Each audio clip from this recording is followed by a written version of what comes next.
السلام عليكم. هنا دوار تنقليان جماعة فين قلت إقليم تارودانت. هاد الناس تقريبا نقول لكم نصف الدوار مات، شي 32 واحد، الباقي غير العيالات والدراري الصغار. الله يجازيكم بخير. اللي قدر يعاوننا ويساعدنا باي حاجه الله يجازيكم بخير. الناس تحت الانقاض، الناس محتاجين المساعده، والناس محتاجين الماكله، والناس محتاجين اللي كاين اللي مريض، اللي عنده الطونسيو، اللي عنده القلب، اللي عنده السكر، اللي عنده القواطر. اي واحد قادر يساعد يعاوننا. الله يرحم لكم الوالدين، الاطفال الصغار، كاين اللي عنده الطريبيه محتاجه الحليب. الله يجازيكم بخير، الله يرحم لكم الوالدين. ماشي غير السليمات ديال الدين، ومحتاجين اللي يجبد لينا الناس، لان هنا الناس ما قادرينش يجبدوا. لا حول ولا قوه الا بالله.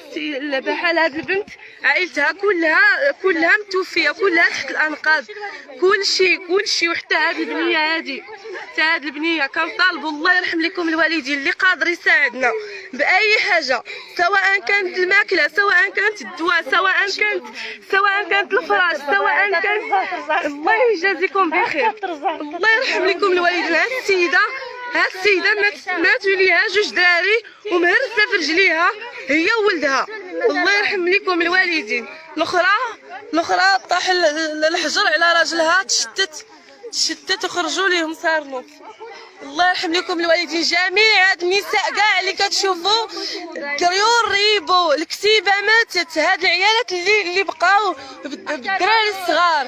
الله يرحم لكم الوالدين. اي واحد قادر يعاون ويساعد، لا بالقليل لا بالكثير، الله يجازيكم بخير. كنتمناو وكنطالبوا بالمحسنين يعاونوا ويساعدوا. الله يجازيكم بخير.